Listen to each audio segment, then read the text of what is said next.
Very good afternoon and welcome to this ET webinar on how did we turn a loss-making dealership profitable, the challenges and the opportunities. So it's my privilege and pleasure to be here with you today to share my experience and learnings of turning around a loss-making dealership.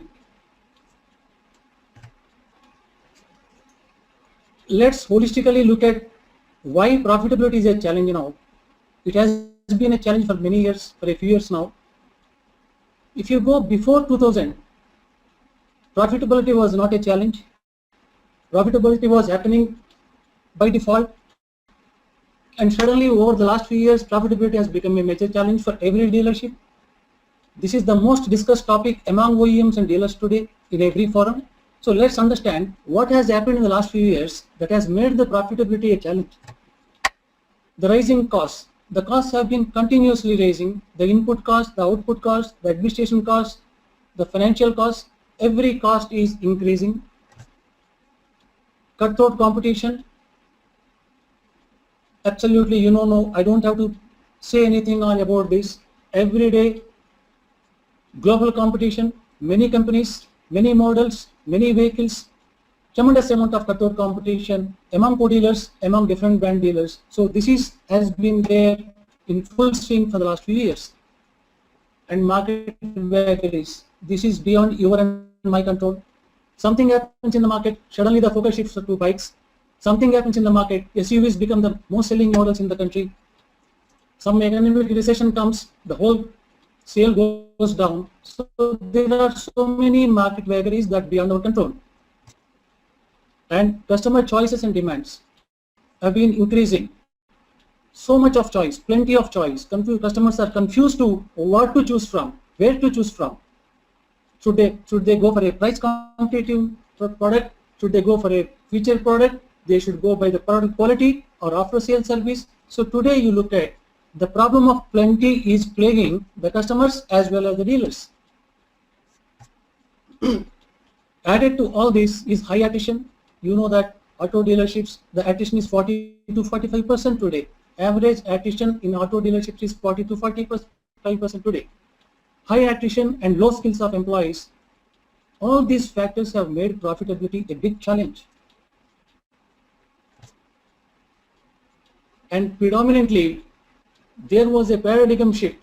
The market has shifted from a seller's haven to buyer's paradise. Whatever was produced used to get sold before 2000. Today you have to struggle to sell. So it has moved from a seller's haven to buyer's paradise. That is why today we are discussing how to improve profitability. Now, the turnaround of story. I was fortunate to be part of the key management team of Concord Motors. Some of you may be aware that Concord suffered a loss of 165 crores from 98 to 2003. And from 2003 to 2009, it recorded a record profit of 80 crores in 5-6 years. So my experience of being in Concord from 2003 to 2009, being part of the turnaround team, subsequently being part of Prashasthe, where we have worked with different dealerships and turned around these dealerships also. So I will be very happy to share with you the turning around experience of last 10 to 11 years with you. Now, like every story, our turnaround story also had many twists and turns, many highs and lows, many decisions were taken, many actions were done, and tremendous amount of learnings we had and many corrections we had done along the way. But if you have to ask me the one single factor that made a difference, that transformed the dealership, is the perspective. Believe me, the perspective. This perspective has made a real difference. The way we look at the things, the way we respond to things. I think outcomes are based on these two single things. You a problem and the way you respond to a problem. So I think the turnaround of these dealerships can be attributed to one single factor of looking at things with a different perspective. Because I strongly believe that as the way we looked at things changed, everything around us changed. So what is that perspective that we have brought in during this turnaround experience? I'll share it with you. Now, if you are talking about dealer profitability, they have got 4 factors. If you are able to successfully, holistically address these 4 factors, you are bound to be productive, profitable, and progressive. The profitability, when we are talking about profitability as a challenge, the very first thing we need to know is, what is the challenge? Where is the challenge? Where is the challenge is very, very important, because knowing that I am not well is not enough. You don't need to go to a doctor to know that you are not well. The moment you get up in the morning, you know that you are not well, you are feeling down, you are ineffective, you are not at your full strength. That is very, very easy to understand. What is the challenge is very easy to understand, but where is the challenge is not very easy.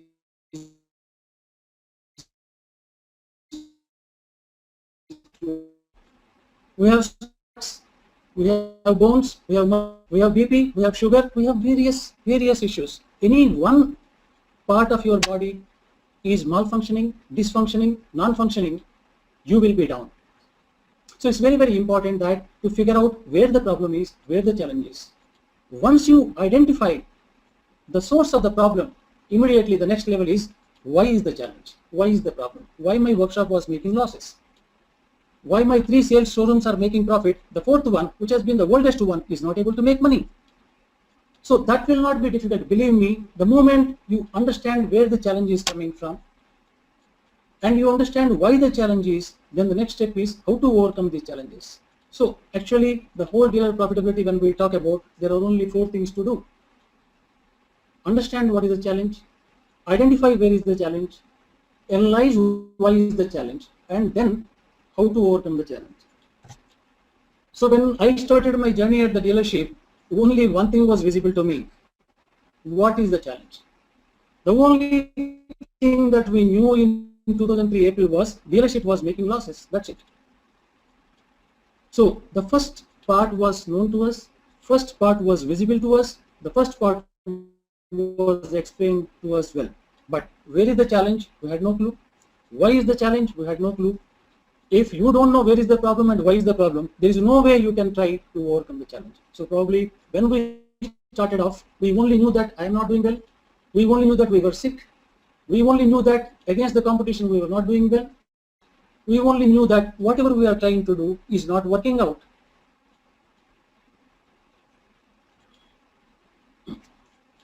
The financial statements we are talking about, you can see this here. You see a dealership financial statement. This is a statutory P&L. I'm sure all the dealerships, all the participants must have gone through this. Now you are looking at a financial statement which tells that how much was your income, how much was your expenditure, what was the profit before tax. Right? Now you also see that in the period 31st March 2015, you were down by 29 lakhs. In the period ending 31st March 2016, you were down by 9 lakhs. So you have marginally improved from minus 29 to minus 9. Now what do I do with this statement? It's like a newspaper report that tells me where I am, but it doesn't tell me anything beyond. So now if I have to read this financial statement, if I have to analyze this financial statement, if I have to base my actions on this financial statement is not helping me to understand where is the problem, why is the problem, and what needs to be done to address the problem. This is what I'm trying to say here is financial statements are very important. They reflect the actual state of affairs, but it doesn't say anything beyond that. So this statement is not going to help me for turning around a dealership. This slide, which is we have tried to depict a typical dealer P&L as we see in most of the dealerships. I'm not saying all the dealerships have the same format, but majority, because we have been associated with 2,000 dealerships in the last 6 years. I can safely say that 80% of the dealerships have a P&L like this, which talks about in one line about sales, sales turnover, workshop turnover, space turnover, total turnover, done. Sales margin, labor income, space income, other income, done. Then you are talking about your costs, salaries, admin expenses, other expenses, interest paid. Then you are talking about a total expenditure, and you are trying to show me the net profit is 5 lakhs. In the period 2 it was minus 17. Only thing I understand from here is that I was marginally plus in period 1, I went negative in period 2. Believe me, if I have to correct this loss of minus 17 and transform it to plus 17, this statement is just not enough for me. There is hardly anything that I can work on this statement and turn around my dealership or improve my performance outcomes. Why? You see, assume that this is an empty bottle. I put some untreated water into this. You understand untreated water. And not to be used, not good. It's a bad water, bad for health. And you put little bit of Mansarovar water. Mansarovar water, I'm sure some of you would have heard about this water. This is the purest water in the universe. It doesn't get stale. It doesn't diminish. You can store it for 3 years, one bottle, even a drop of water will not reduce. Unique water in the world, Mansarovar water. Then I'll put little bit of Ganges water. Then I put some borewell water. Finally, I put some Kinley mineral water also. Now I have filled this bottle with different waters, untreated water, Mansarovar water, Ganges water, borewell water and mineral water. Now what happens? I have put different waters in the same bottle and now you see one bottle. Now this one bottle water, you will call it water, you will call it one bottle, and now you try to taste it. When you taste it, there are two situations that can arise. In first situation, the water is still tasty and you call it good water. Second situation, water is slightly bitter, you call it a bad water. It's very interesting. You are sitting in a judgment about this water. You are saying either it's a good water worthy of drinking, or you are saying it's a bad water which has to be thrown. Both the statements are wrong. Both the judgments are incorrect. Because when you called it as a good water, it had many bad waters. That untreated water was there. That borewell water was there. When you called it bad water, there was some part of the bottle was filled with Mansarovar water. So your bad bottle had a good water and your good bottle had bad water. So I am saying this is what happens in the business. We sit in judgment saying that my dealership is in loss, this workshop is not good, this body shop is not good, this sales unit is to be closed. So what is happening when you are putting different waters into one bottle and call it as a good water or a bad water? You are trying to make a khichdi of good, bad and ugly. Then how can we look at profitability? We can never look at the profitability because we are not able to see the things as they are. We are only seeing things as one khichdi. If it's bitter, you are calling it bad. If it is sweet, you are saying it good. It's not true. Now, what are these waters in our business dealership? How can I correlate those waters, different waters to our dealership? In my dealership, I had 3 locations, 6 outlets, 4 LOBs, 10 activities, 880 executives, 20 managers, and 4 customer segments. You understand customer segments: retail segment, fleet segment, corporate segment. And I have 3 model types. Where is the problem? Where is the problem now? All waters I have put it into one P&L. Everything I have put it in one bucket. And the bottom line I am showing that I am -5 or +7. It's not going to help me. Because you have a lot of pluses in the minus and you have a lot of minus in the plus. We need to figure out, we need to deep dive into the. You can imagine your location 1, outlet number 2, activity number 5, in LOB number 3 is in red. You precisely know, like a surgeon finds out the exact problem before surgery, you know what to treat. So unless you have the luxury and the basic need of fulfilling this kind of a bifurcated water, you will not be able to address the issues. Whatever little treatment that you give, it will be superficial and it will never be sustainable. Now, we need to deep dive into the dimensions and figure out. Anytime we are talking about profitability about dealership, your functional manager comes, your business head comes to you, your general manager service comes to you and says that I am not doing well, or your OEM comes and saying that you are not performing well. You need to deep dive into the dimensions. Only dimensions can connect you with the source. Only when you connect your problem with the source, your treatment will start. Only when you start treating the connected source, the things will be better. So, what are the three important things for a dealership is profitability, productivity, and customer satisfaction. If these three things are plus, you are in plus. If these three things are in minus, you are in minus. So now, any profitability, productivity, customer satisfaction, please remember the three. You have to measure, and monitor. When I am talking about measuring, it's not like dealership measurement. Dealership CSI score 764. It's not going to help me. What will I do with the CSI? If I have to reach a score of 900, improve my customer satisfaction, how do I do? This 764 has to be broken into your units, your dimensions, your LOBs, your employees. Only when you look at things dimensionally, you will be able to connect with the source, and then you will be able to figure out the source of the problem. Then it will be very easy for you to address the problem. So we need to look at the profitability location wise, outlet wise, LOB wise. LOB, you know, sales, body shop, workshop, pre-owned cars, spare parts, these are LOBs. Outlets, you know, in Bangalore you have got 3 showrooms.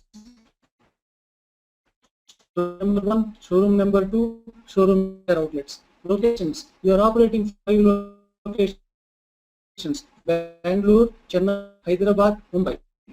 In every LOB you have multiple activities. I am talking about those activities that are going to directly impact your profitability. You have a finance activity, you have an insurance activity, you have an exchange activity, you have an extended warranty activity, you have a VAS activity, you have a spare parts activity. So you need to get into activity-wise profitability, then model and service. You have got different models. You may have SUVs, you may have M&SUVs, you may have LCVs, you may have sedans, and then employee. Absolutely, you need to track your profitability and the productivity and the customer satisfaction employee-wise. And finally, customer segment-wise. What is my focus? What is my contribution of fleet customers? What's my contribution from key customers? What's my contribution from retail customers? What's my contribution from taxi customers? So now you understand now very clearly that everything I have to break into waters, and I have to differentiate a good water from a bad water. I will retain Mansarovar water, then I will start treating bad waters and they become good.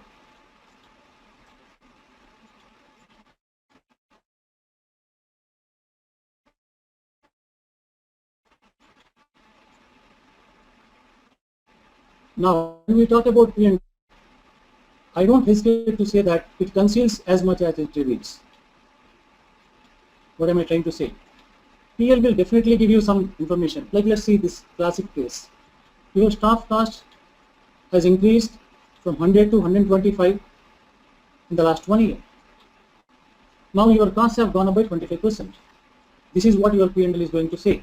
Your accountant will give you a expenditure statement. You start getting worked up. My sales is not going up. I am giving higher discounts, and my staff cost has increased by 25%. My profitability will go down. This is not a correct statement at all. From this statement, you cannot conclude anything, because the moment you start looking at the cost in isolation, they mean nothing. Yes, I agree. Cost has increased from 100 to 125. Is it good or is it bad? We can't say it. So, if you have to really look at the cost, any cost, I'm just giving an example of staff cost. Suppose let's talk about the staff cost now.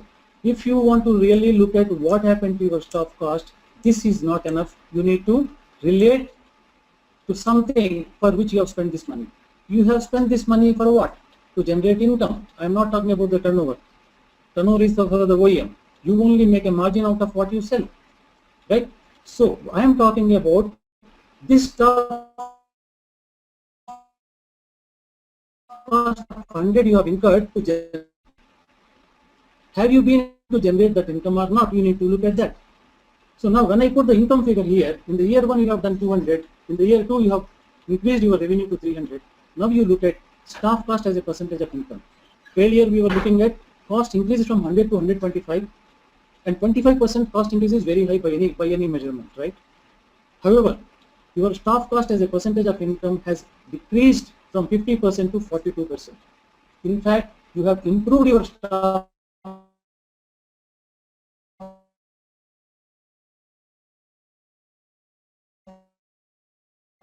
cost. But if you and you look at the truth that you are not true, which is not true. Here there are two ways of saying. Now you tell me it has increased or improved. Why I am saying cost, the percentage of income has come down from 50% to 42%. What would have happened? Your employee productivity has increased.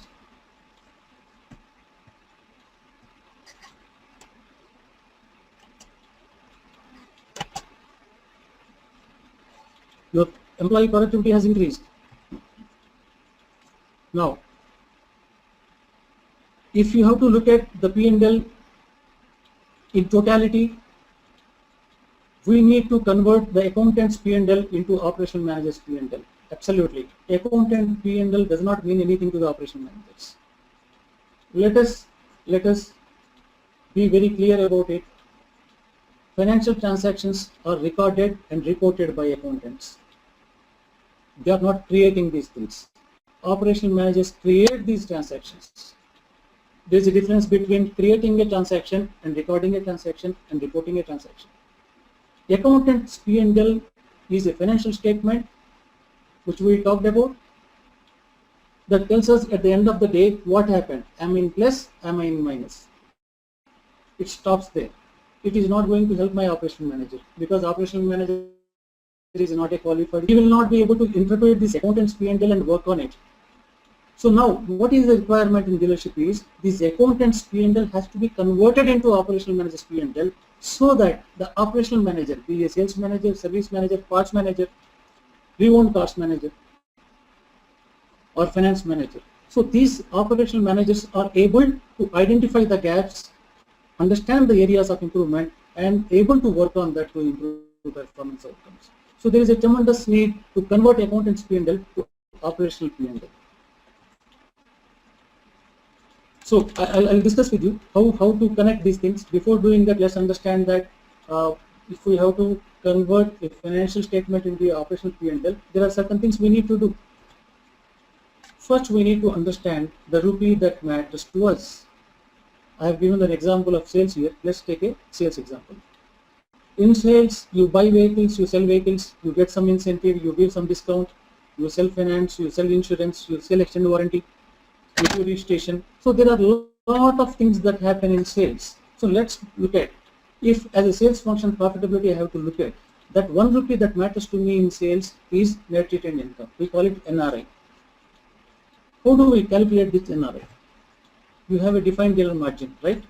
When a OEM is selling you a vehicle, there is a defined predefined margin that comes with the vehicle to you. From the dealer margin, you give discount, you give commission. Right? That will get minus. Then you do add other income like handling charges and registration charges.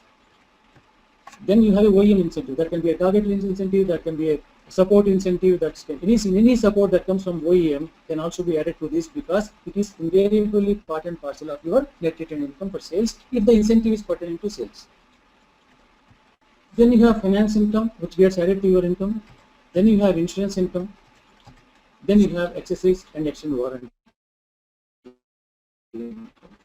So now these activities in sales add up to your net retained income. So the total piece is called as NRI. So when we are talking about cost as a percentage of income, in sales, every cost, be it staff cost, be it rental cost, be it financial cost, be it administrative cost, be it marketing cost, all costs have to be seen as a percentage of this NRI. Why? Because the amount that you have spent is only to get this NRI. So without linking it to NRI, if you look at those costs, it doesn't mean anything. You will get frightened. My costs are going up. Tell me, sir, which cost will come down? Has inflation ever come down in the last how many years? Have increments come down in the last so many years? And you give incentive of 5,000 rupees, can you cut it down to 1,000 rupees? The employees will listen. Will they agree? So what are we talking? Most of the costs are bound to increase. It's very inherent that the costs are going to increase. But as long as I am able to establish a healthier link of the cost with the income, my cost as a percentage of income will come down. And when my cost as a percentage of income coming down doesn't mean cost has come down. We have seen in the staff cost in the previous slides. The cost has actually increased from 100 to 125, but cost as a percentage of income has come down from 50 to 42%. So as long as your cost as a percentage of that 1 rupee, which is that NRI, is coming down, your profitability is improving. So this NRI provides an accurate picture of operational outcomes. Most of the dealerships look at the discount. I agree. Discount is very important. The more discount you give, the lower the profitability. But that may not be the case. If you only look at the cost in isolation, the discount doesn't mean anything. If you look at the NRI, it means a lot of things. So look at model-wise, vehicle-wise, LOB-wise, unit-wise, NRI for sales. Now, we need to clearly understand for profitability how a rupee is earned in sales by me, NRI. You can see it here. My margin contributes 40%, my other income contributes 10%, 30% comes from OEM incentive, 5% finance income, 5% insurance income, and 10% accessories and extended warranty income. So my 1 rupee, components of my 1 rupee, contribution of my 1 rupee in sales, net retained income are like this. Having earned this 1 rupee, now it's very, very important how you are going to spend this 1 rupee. If you are spending within 1 rupee, you end up with profits. If you spend more than 1 rupee, you end up in loss. So we need to understand how this 1 rupee NRI is spent. You can see here, your staff cost is 55%. See, now it makes a lot of sense, because when you see any cost as a percentage of income, you can compare with industry benchmark, you can compare with your co-dealer benchmark, you can compare with OEM benchmark, you can compare with anything. Staff cost 55% is very, very high because the industry benchmark is 30 to 40%. So clear, the moment you have opened your rupee, how is spent, you have spent 55 paise of 1 rupee on the staff cost, which is a clear reflection of lower productivity, lower quality. Then you come to fixed cost. 28% fixed cost is also very, very high because the industry average is 15 to 20%. You come to finance cost. 25% of that 1 rupee is spending on the interest. Absolutely very high. So having spent all this, the total spend is about 133%. So you have made a loss of 33%. So we need to look at profitability, how this rupee is coming and how the rupee is spent, where it is being spent, is it in line with the market trend, is it in line with the industry benchmarking, is it in line with my OEM average. If I am not in line with that, what is that? Where is the problem? Now you understood staff cost is a problem now. First thing, the moment you look at the slide, within a second, you are clearly understanding that staff cost 55% is a problem.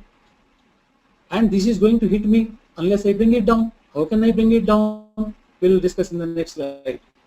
How to bring down the staff cost as a percent. Whatever I am talking about, please, again I am reminding, when I am saying staff cost coming down is not rupees coming down. Cost will always go up.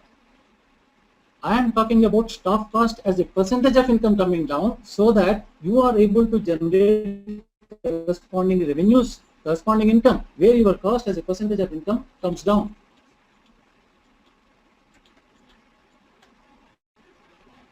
Now, you just see this happens. This is one of the large dealerships who has a very 3 years facility in location 2. They sell about 467 vehicles. At location 1, they sell about 40 vehicles. Same dealership. Now we wanted to comparison 2 locations. Is it possible to compare? Very, very difficult. They are selling 40, you are selling 467. Their turnover is 420, your turnover is 3619. Their NRI is 16.3 lakhs, your NRI is 1 crore 42 lakhs. How can I compare? So now, if I have to compare 2 locations of the same dealership, it will not be easy because they are not apple to apple.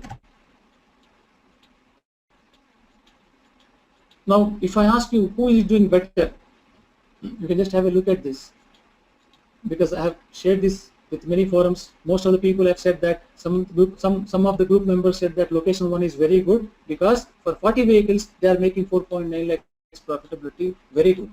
It is very efficient. It is very effective.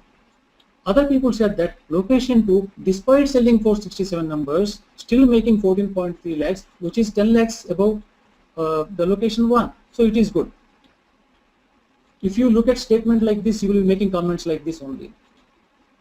Nobody has told me where they are good, where they are bad, why they are good, why they are bad. If you have to have an apple-to-apple comparison of different sized dealerships, different sized workshops, different sized showrooms, you have to bring them on the same platform. So we have to do an apple-to-apple comparison. You cannot compare apple with an orange, right? So we have to compare apple to apple. Unfortunately, location 1 is apple, location 2 is orange.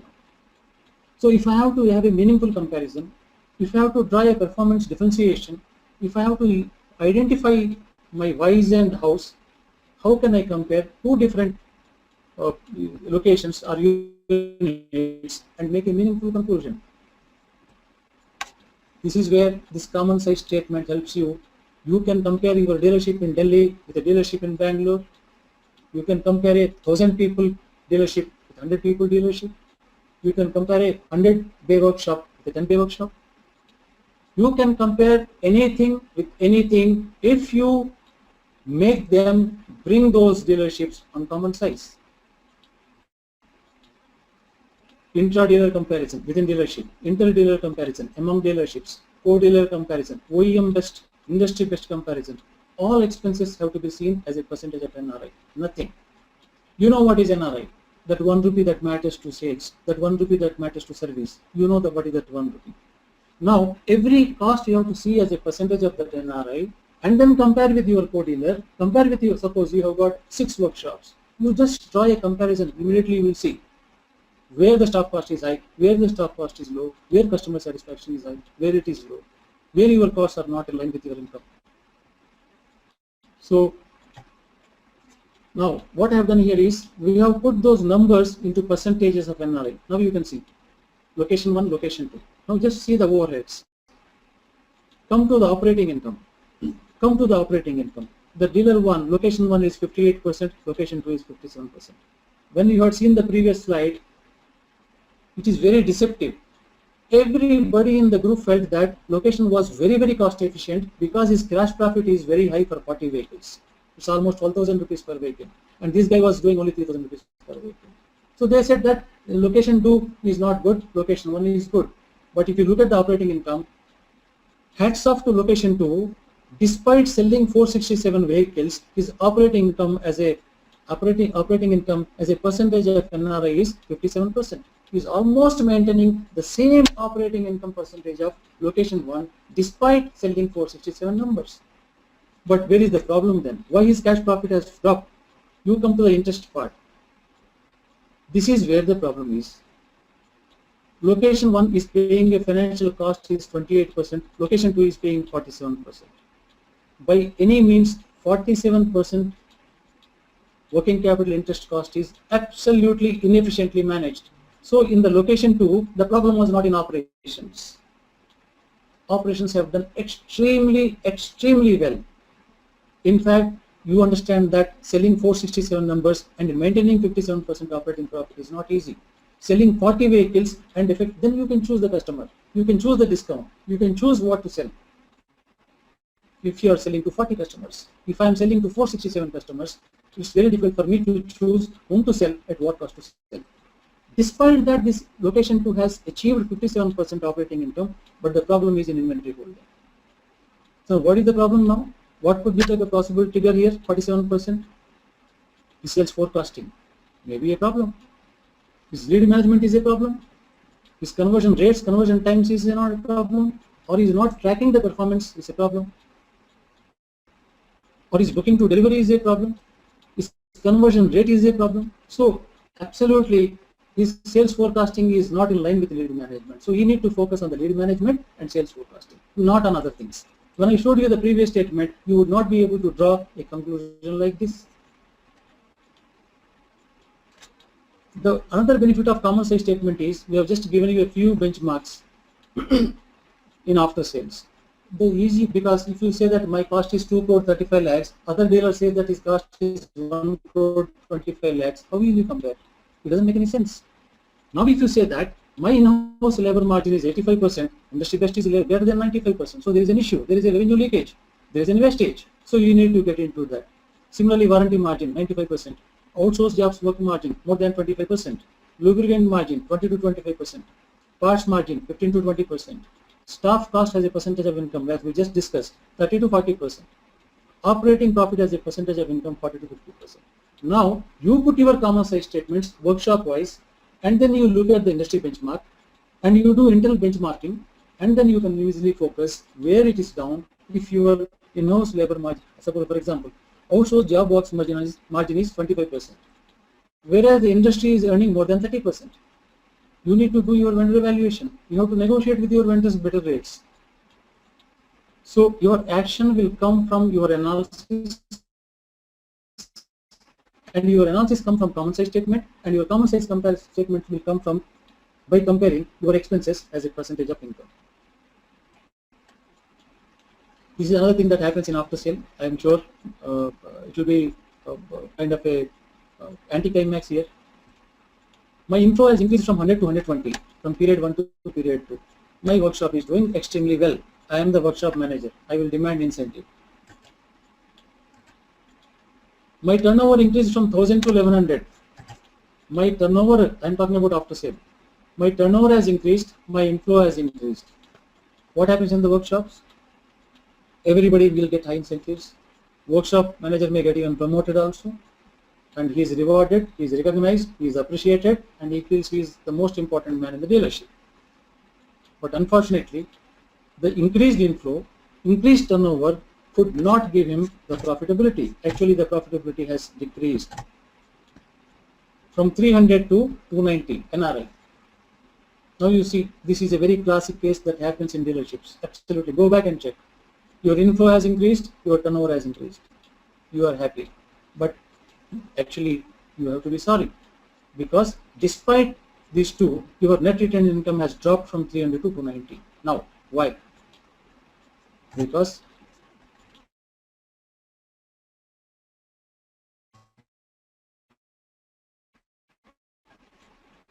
we are not connectively mentioning if the source, you will not be able to see the thing as it is, and then you will not be able to improve.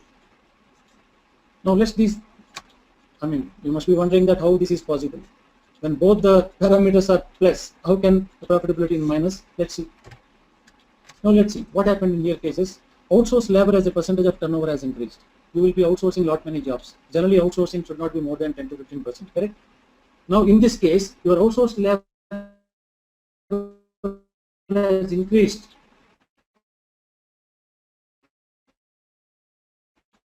What is the problem? Whenever your outsourced labor increase, second is customer dissatisfaction, because that part, the work has been delegated to outside party, and the outside party has to complete it and send it back to you. Customer has been waiting, his vehicle is stranded, he will be upset with you. So profitability is impacted, customer satisfaction is impacted, your outsourced labor has increased, but the margins have dropped. And second thing is your customer retention of vehicles more than 1 year. You know that the customer contribution in after sale will increase only when you are able to retain old vehicles.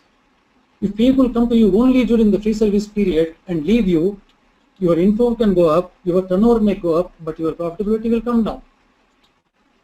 So if you see here, in-house labor gives you 90 to 95% margin, which has come down. Spares gives you 15 to 20%, it has gone up. Lubes 20 to 25%, it has gone up.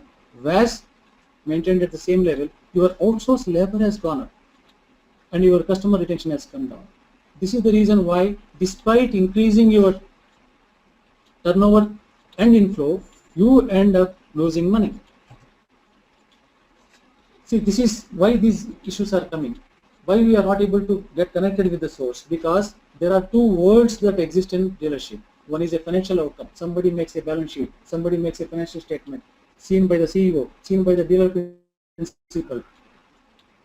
But believe me, these financial outcomes are nothing but reflection of the operational inefficiencies and inadequacies.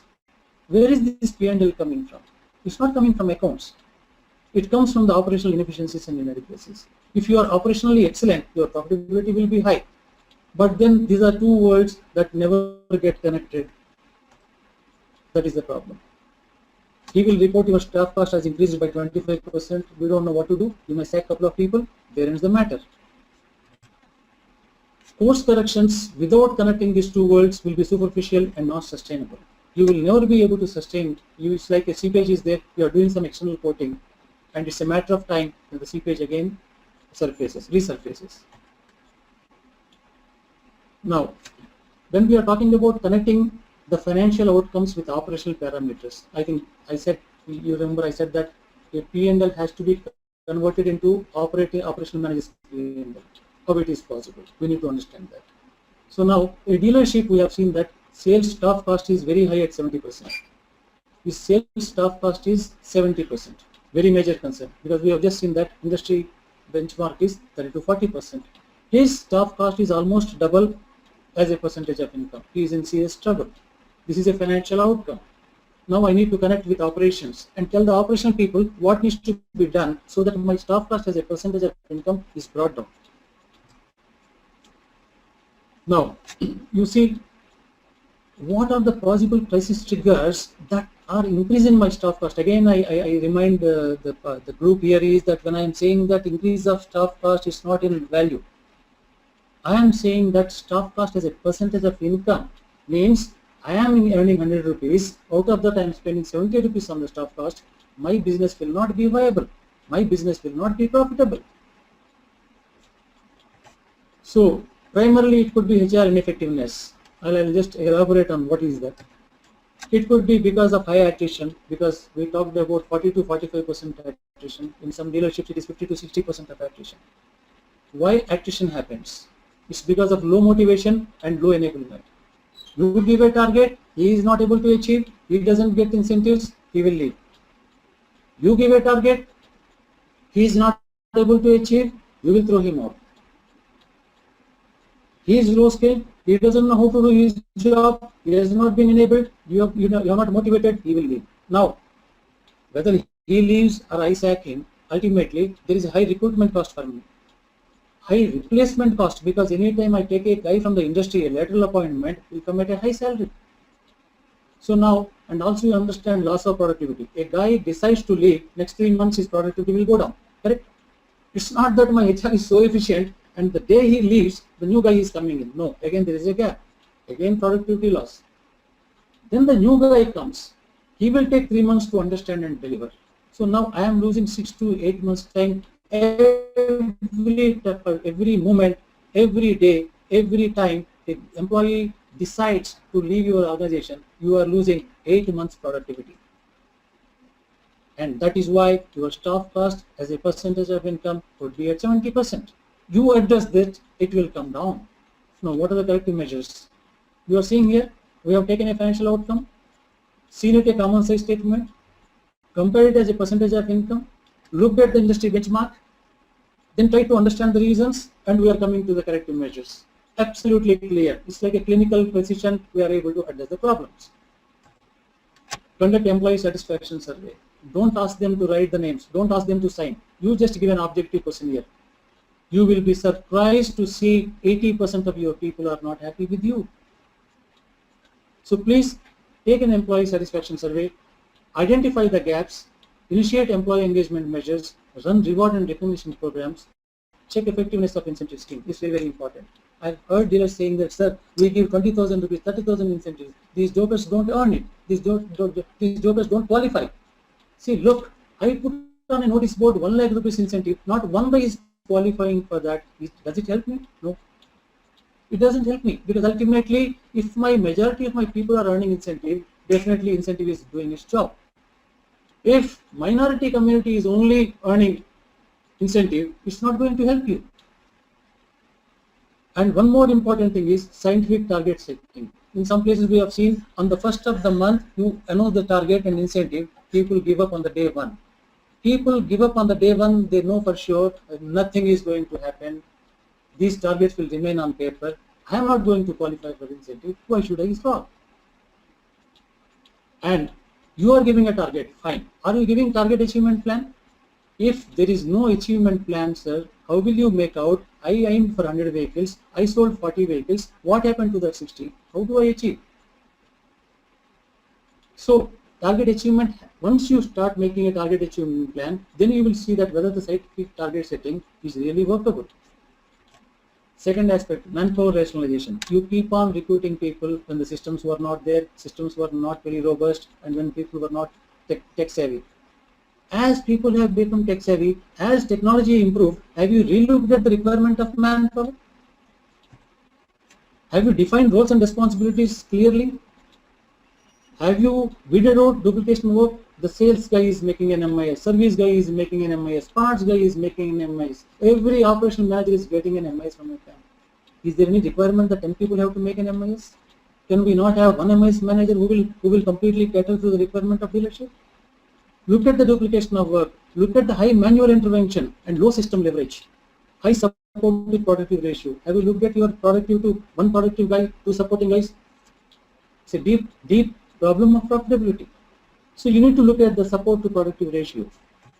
How do you correct now? Define KRS, KPIs for each designation. Map jobs to each existing employee. This is very, very important. You have to completely list out the jobs of your dealership and then link to the existing employees. Then you will see how many people are having less work, how many people are having no work, how many people are doing duplication of work. Identify the surplus resources. Then drive system utilization in the team should be defined in KRAs. Then we are talking about the low volumes, because ultimately in sales your staff cost as a percentage of income is high. Absolutely, the numbers are not happening. It's not a rocket science to know.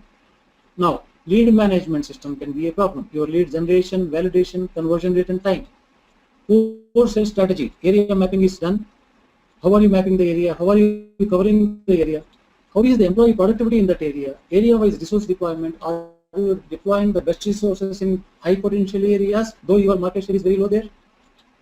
Low DSC skills. You have told him what all to be done. You have given the brochures, you have given marketing tools, you have given the SOPs. That guy is not able to deliver. Suboptimal performance management system. We talked about all waters you see as one bucket. How can you correct and improve outcomes? Low customer segment-wise focus. Here you have to define the required skill sets for each position. For each designation, you have to define the required skill sets and then map the employees' skills, whether they are behavioral and business skills. A guy has to require both the skills to be effective in his operations. You have to do the conduction of competency development programs, and now the trainings happen. After that, nobody looks at the post-training implementation. What is the effectiveness of implementation? Are we conducting an assessment post-training to see that whether he has learned or not? So all these things will help you in bringing down the staff cost as a percentage of income.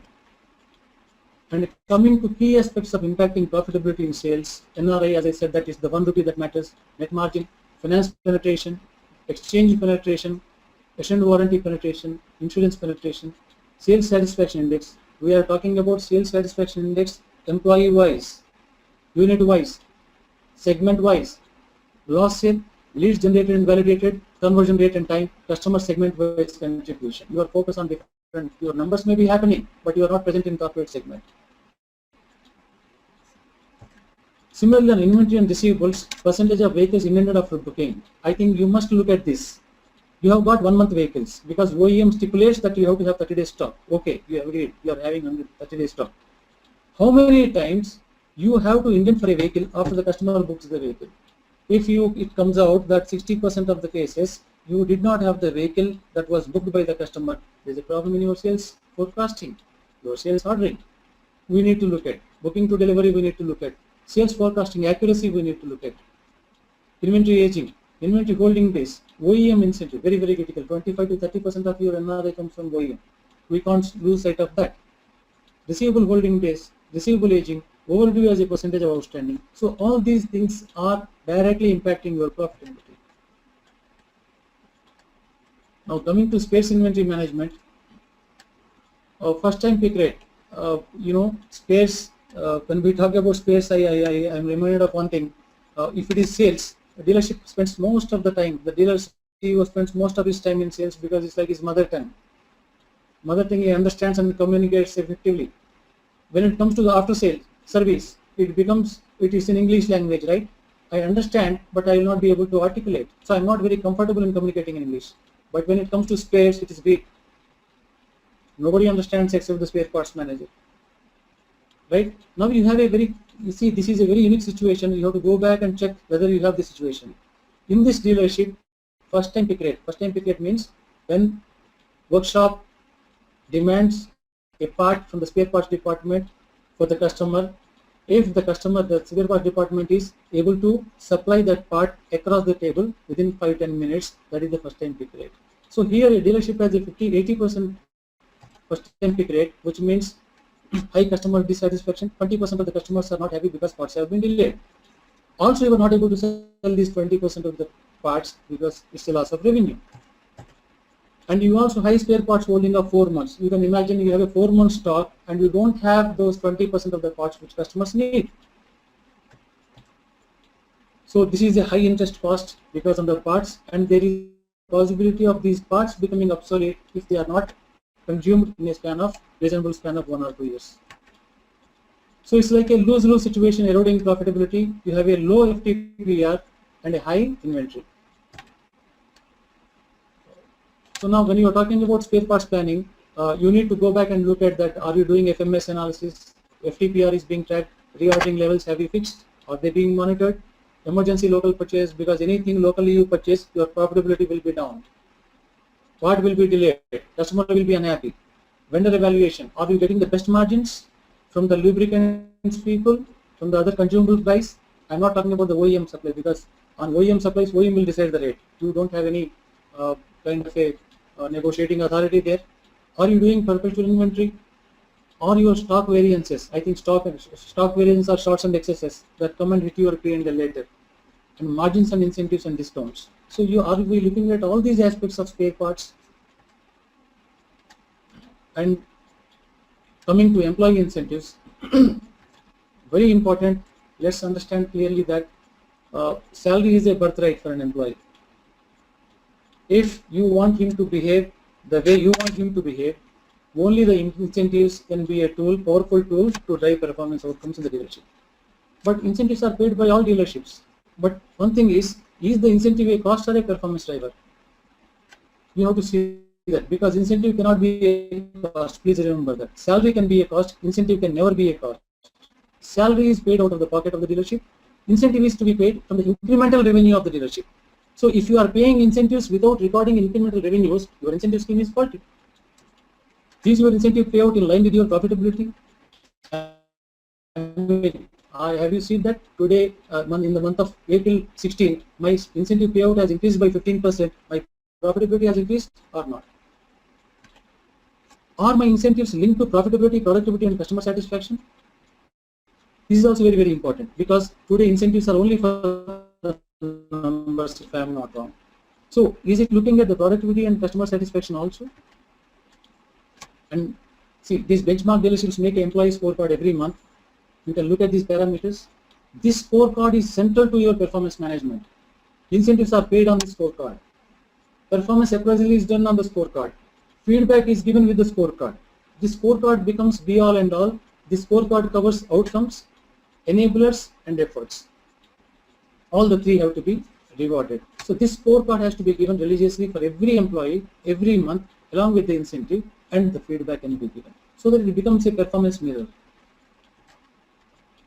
So if you have an employee scorecard linked with employee incentive, very, very important. Do you internally benchmark designation-wise, parameter-wise scores to identify the strong and weak? When you have internal benchmarking, you will identify the best and the weak for every parameter. Then you can make best mentor the weak. Absolutely. You know the weak, you know the strong. Performance parameter-wise, you can have a mentor-mentee scheme. So finally, the key drivers of profitability. We talked about 7-dimensional tracking of profitability, productivity, and customer satisfaction wise, right? That we have this presentation is available to you post the closure of the forum also. You can refer to that. Dimensional tracking of the profitability is the fundamental first step of a dealership to turn around to improve performance outcomes. Common size statements to compare intra-dealer profitability against OEM and industry benchmarks. This is the second step. Third step is connecting with the source, as I mentioned. Analyze the root cause of low profitability and connect the financial outcomes with operational efficiencies for correction. We have seen the stuff first. How we try to connect the financial outcome with a operational efficiency. You have to bring in you need to establish accountability through designation-wise KRA, KPI, and SOPs. Without that, there is no accountability. Many people will do the same job and nobody is accountable for the job. Track performance outcomes in all the key business aspects that impact profitability. We have just discussed. Be very, very aware of those critical parameters, aspects that impact profitability and measure and monitor them. Set the target scientifically, very, very important, because target setting we have seen in most of the dealerships is something people are not convinced because they don't look at the realistic situation, market share, current competition, current market scenario, past performance, and your targets will be scientific only when you are able to give the target achievement plan to the people. Then they cannot dispute, they will not deny. Incentives to be linked with profitability, productivity, customer satisfaction. Monthly scorecard sharing with every employee along with feedback on the inadequacies. Incentives to become the performance differentiator. Believe me, your horse and your donkey have to be differentiated to performance incentives. Improve employee retention and motivation through employee engagement programs, including reward and recognition. Employee engagement is hardly visible in dealerships. It's not just giving recognition and reward. So employee engagement is to keep him busy, informally, formally, two-way feedback, collaborative thing. Prepare designation-wise competency framework, very, very important. Map employee-wise competencies and identify business and behavior skill gaps. It's very, very important that you identify the gaps and do the competency development programs. So performance tracking is the mantra of success. What is measured is monitored. What is monitored is improved. What to be measured we have already discussed, right? Implementation management is the key to success. When you know what works, how it works, when it works, but it's not working because implementation problem. For implementation, you need to enroll people before you enforce. Enrollment is giving the perspective to the people, involving the people who will be affected by your decision in the decision-making process. Involve people who will be affected by your decision in the decision-making process, so they get enrolled. Once they get enrolled, it is easy for you to enforce. So, with this, I am concluding this presentation. I would now welcome your questions. I will be happy to answer.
Yeah, this question is from Swapnil Kortikar.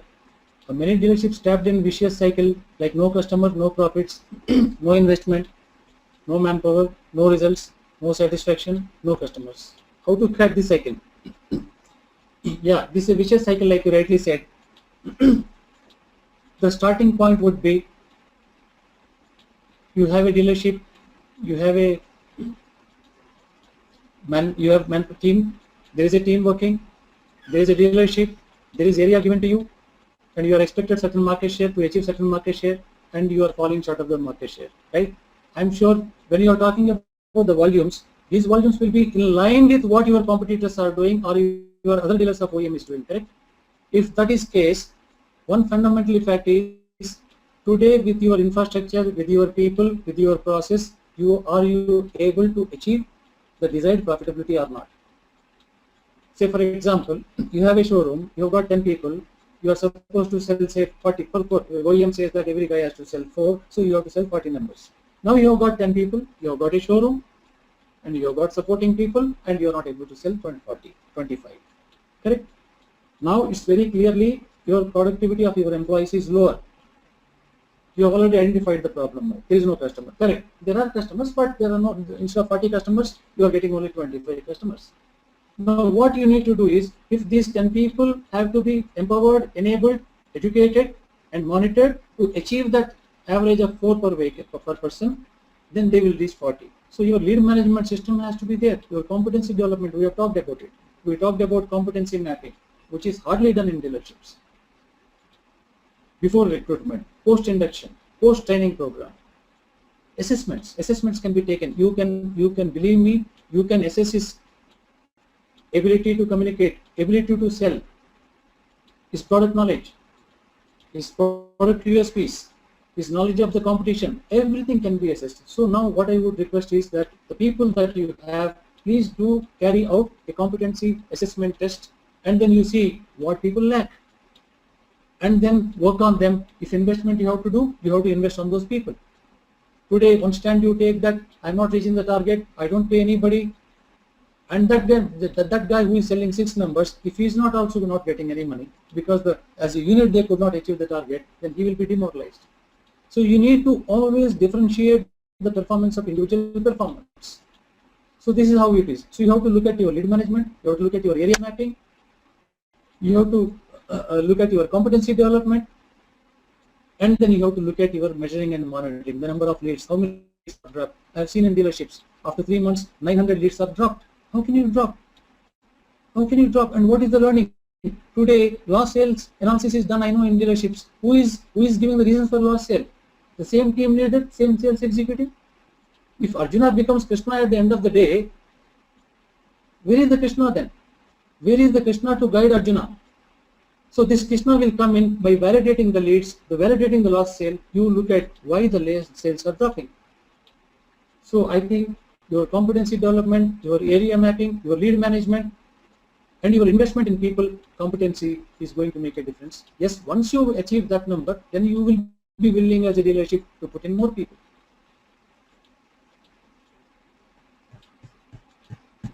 Since I cannot hear you so high, I hope that the question has been answered. Now, second question from Srinivas: how did you define the dealerships here? Is it only selling of vehicles? In case someone wants to exit dealer business, how can one do so with minimum losses? Do you have any example in this regard? Need to understand how we can make balance between sales and profitability. Most of the time it happens that dealership profitability improves but sales drop as dealer focuses on margins. Right. Okay, I'll start addressing this.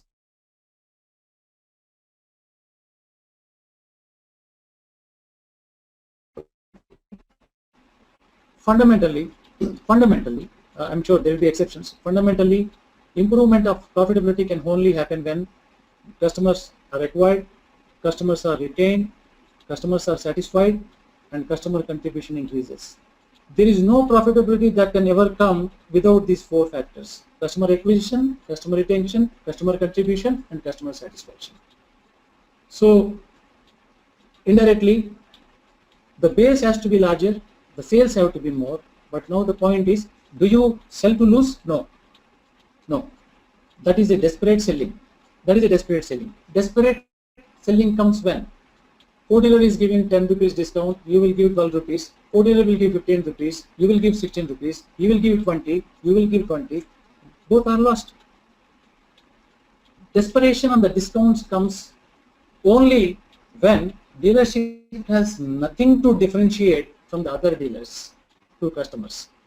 When customers walk in, if I don't have anything to differentiate and my only differentiator is discount, I am using discount as a differentiator, and then I am losing my profitability.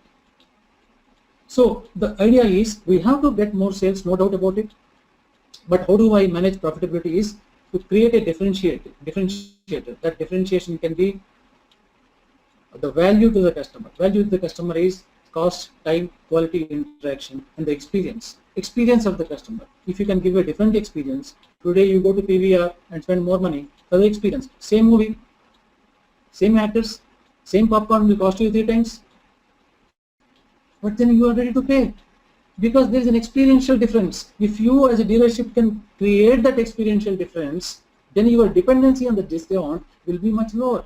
So you will have a situation where you are selling more numbers and making more money, but you are only saying that I will only sell without connect with profitability. That is also not right. What should the dealership do when sales are low?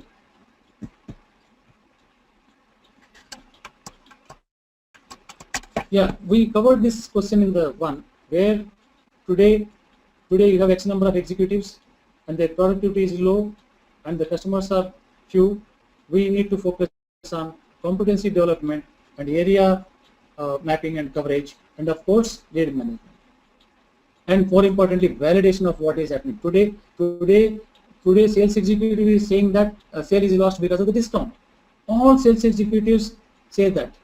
Have you ever come across any sales executive in your experience where he comes and tells you that this sale was lost because of me, sir? You sacked me, or you stopped my incentive, or you stopped my increment? No. And our survey, our market survey says 15 to 20% of the sale is lost because of the sales executive. So I think we need to look at that aspect here. How to retain customers for after services? This is DT. You have suggested the efficiency of employee. Is there a way to measure the revenue from employee? Yes, absolutely. How do we get the industry standard to benchmark into e-commerce marketplace platform?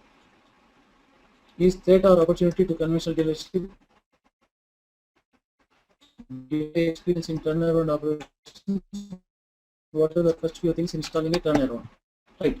Now coming to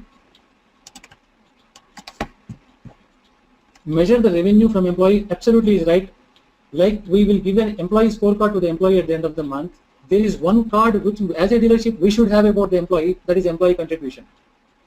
Employee contribution means the salary paid to him, incentive paid to him, telephone expenses paid to him, conveyance paid to him, the total cost of the employee, and the contribution. Contribution could be, if it is a sales guy, his contribution will be NRI, net retained income, not turnover.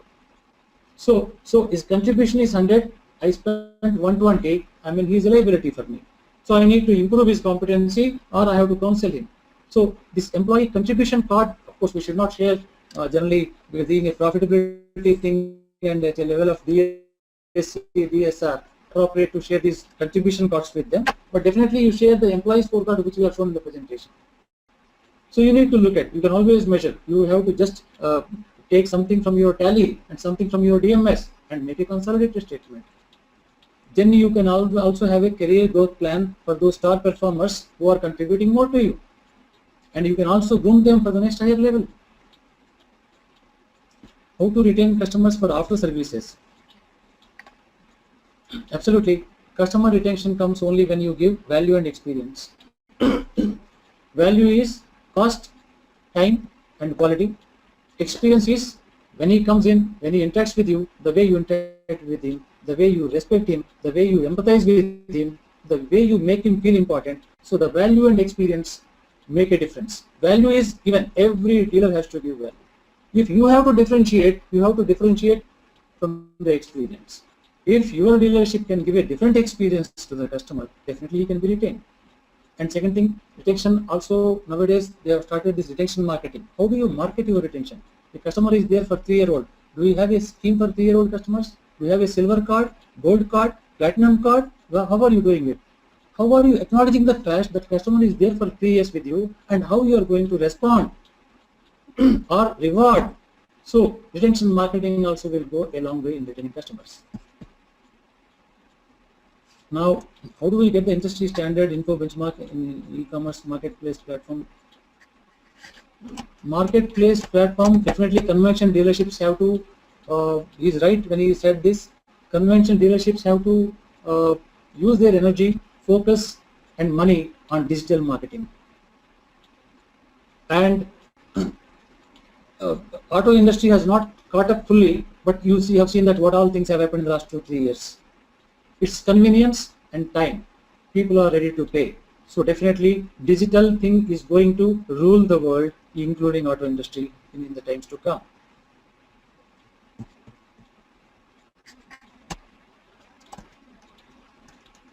Do we have any incentive calculator and motivator system gamification for rewards?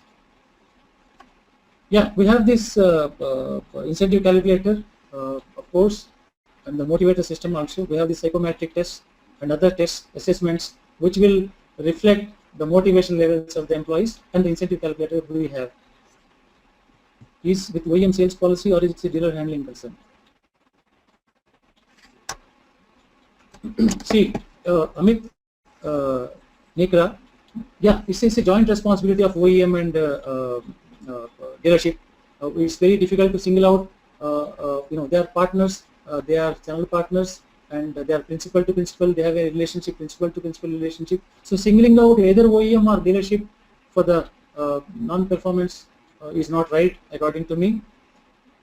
But definitely, if some products, I don't want to name them, some of the products are really struggling to be sold. The OEM's market share have dropped drastically. So then OEM has to take the leadership in driving the complete marketing or sales. They have to drive and they have to set an example, and they have to play the leadership role. So it's like a joint effort only.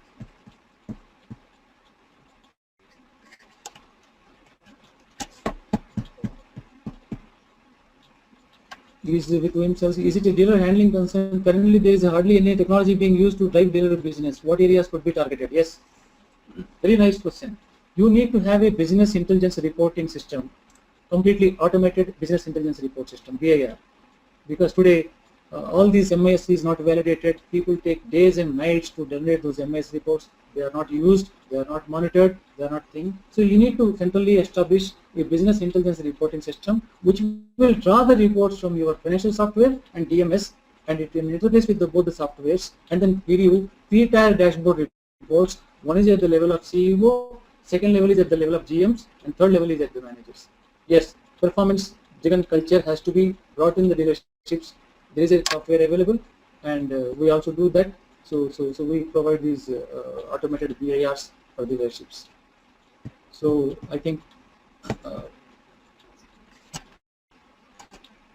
yeah, any more questions? I think I have answered all the questions.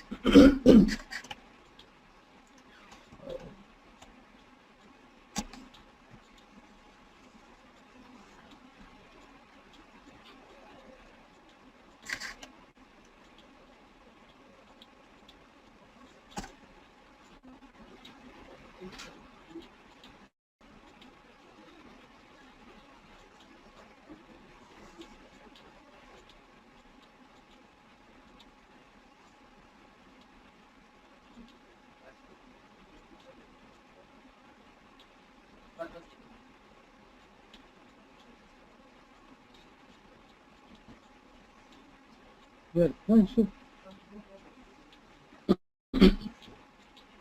Yeah, I'll be happy to answer questions. Please, any more participants who want any ask any more questions?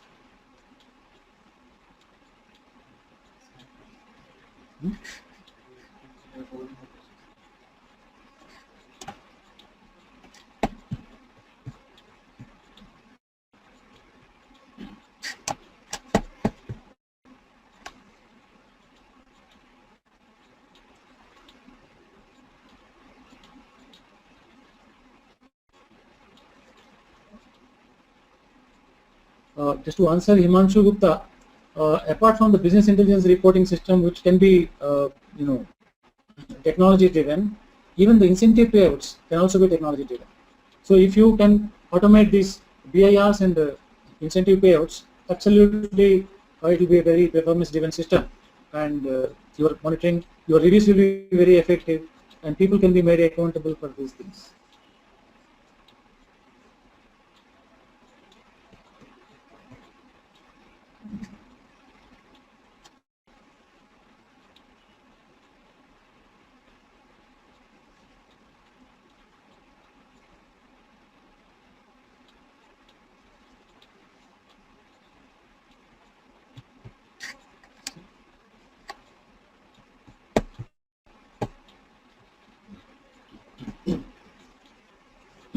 So how can dealers use digital marketing to increase sales? How can dealers use digital marketing to increase sales? Akshay Gupta. See, digital marketing, absolutely is ruling India now.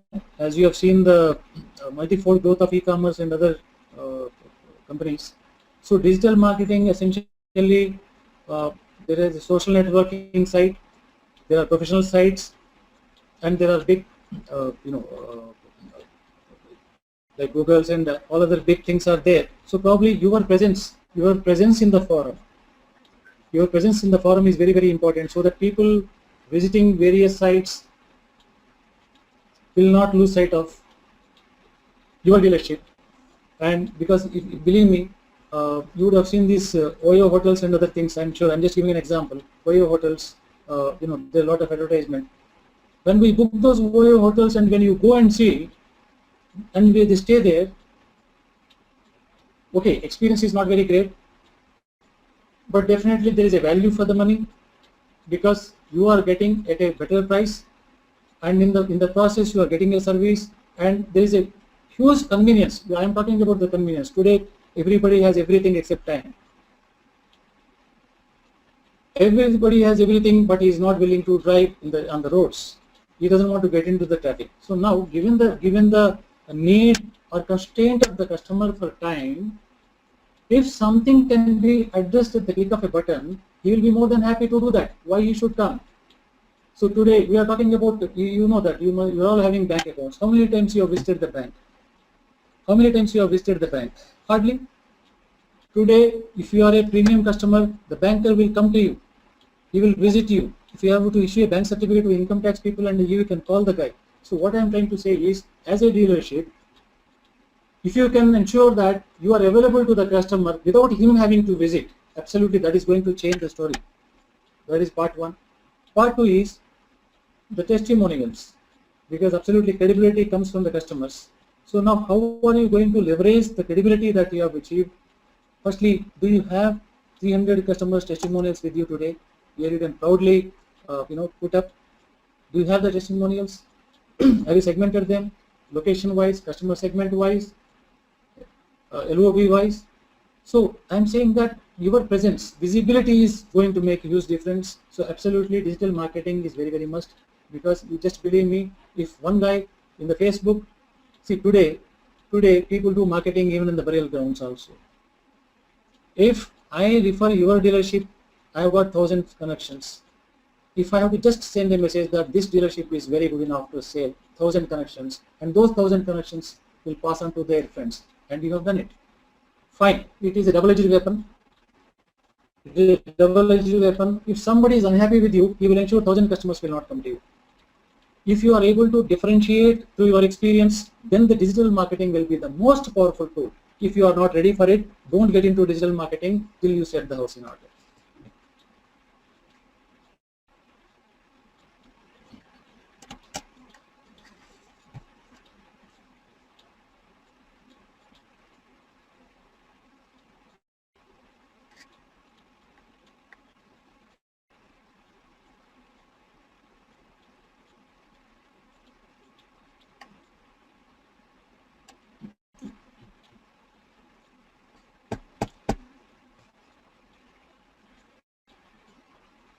Yeah, with changing business dynamics, how you see as an standard cost of staff and cost of admin expense and cost of selling a vehicle as a percentage of NRI.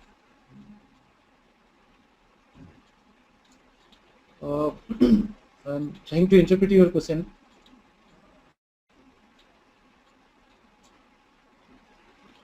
See, are you asking that today in this challenging market situation, what should be the cost of selling vehicle as a percentage of NRI? Is that the question? Yeah, if assuming that it is the question. Now, when we are talking about NRI, as I said, that we need to bifurcate waters. You have a particular segment of vehicles where there is a waiting list or where there is no discount and the selling is easy. So then, when you are talking about cost of selling as a percentage of NRI, definitely you have to clearly fix that because it will be high. It will be low. Sorry, I'm sorry. Right. So similarly, you are into an SUV which is not doing well and you are struggling to sell it, definitely your cost of selling as a percentage of NRI will be high. Now if you are asking me how high, how low, you need to get into what it has been in the last 1 year.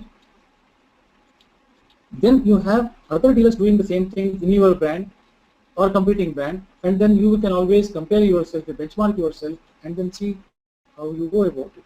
So I am saying that there is not one measurement by which you will fix the cost of selling for all models together. What are the accounting systems available in the market to ease the operations as well as the automation of incentive payouts, as well as understanding discount, etc. Any systems which you can suggest? See, accounting systems predominantly dealerships are using Tally. Let me tell you, Tally is yeah, it serves the purpose. It has been serving the purpose because absolutely Tally is resident in almost every dealership of the country, at least 90% of the dealerships of the country. So absolutely, it's most accepted software, but Tally has its own limitations. Again, it's a perspective. Tally allows you to make those changes that you want to do. So most of the dealerships find it very convenient, especially when they are closing accounts and paying income tax at the end of the year. Right? If the perspective is to differentiate waters, to bifurcate waters and improve profitability of the dealership, then Tally will not be able to take that kind of a mantle or mandate. You need to look at alternate solutions.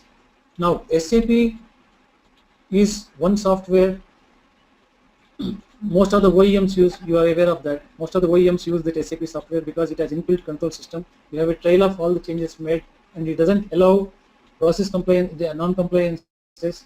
So but for a dealership, I don't know, depending on, I don't know what size of dealerships you are in. Unless the dealership is very large with multiple branches or multiple businesses, I don't advise going for SAP. So what I would advise is profit center accounting.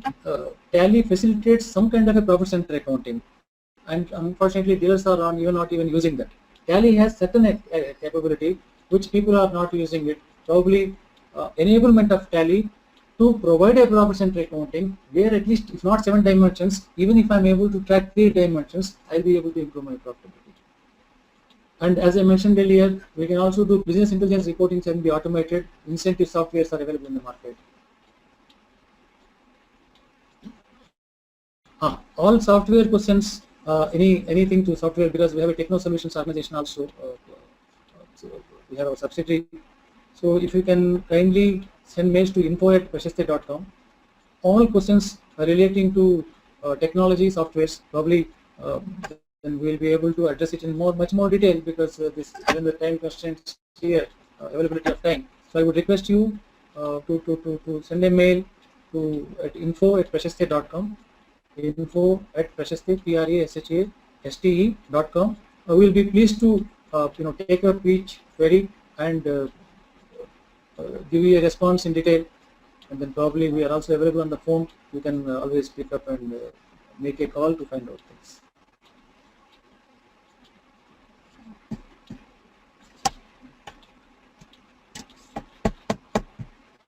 What are Yeah, Venkat Goli has asked about what are the accounting systems available in the market. I also answered that. To ease the operations as well as automation of incentive payouts. Yes, we do incentive payout automation. Also, we do business intelligence reporting system. You can always send a mail. We will be happy to resolve your issues.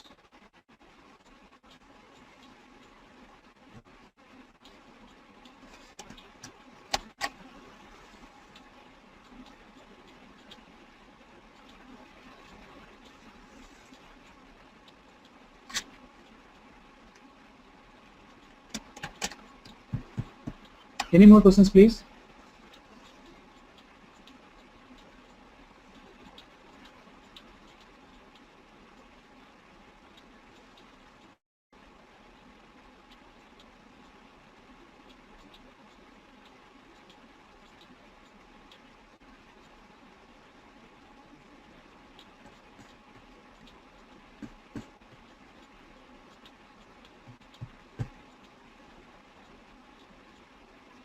Yeah, there is a question from Rajesh Ranjan.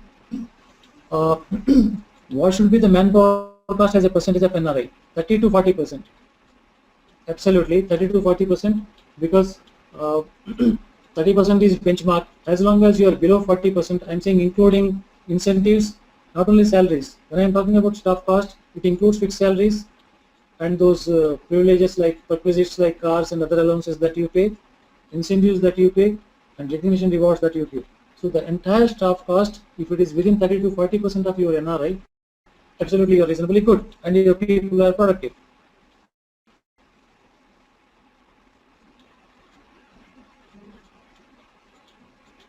How can we, Vaibhav Singh, how can we map the sales forecast numbers with the actual sales done by the dealer? Excellent. Correct. So you remember I said that when you are setting a target, there has to be an achievement plan.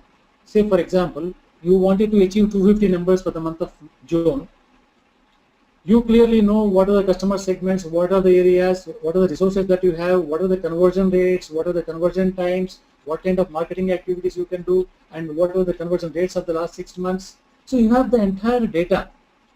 Of course, you need to take into consideration any product launches, new product launches happening by the competitors which may cut into your. So you need to take the realistic market reality and the complete analysis of your people's productivity, competency, your area mapping, and then make an achievement plan. This I will do, and this will happen to me. Once the planning is done, at the end of the month, you have a reality, and then you have a plan. Then you need to map these two where you went wrong. In this area, I expected 45 numbers, only 35 has come. So that is how you have to map employee-wise, area-wise, and model-wise.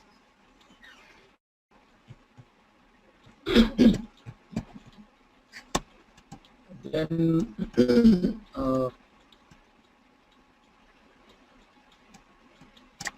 why HODs are not interested in analysis-based escalation? Even TCOC is not interested in stop leakage. Why? I'm ex-Concord employee. I had escalated many theft, but no action happened against culprits after giving evidence. Why? Correct. Why HODs are not interested in analysis-based escalation? Because, see, we need to. I mean, of course, we can blame HODs, but if you see that traditionally there was never a need to analyze so much.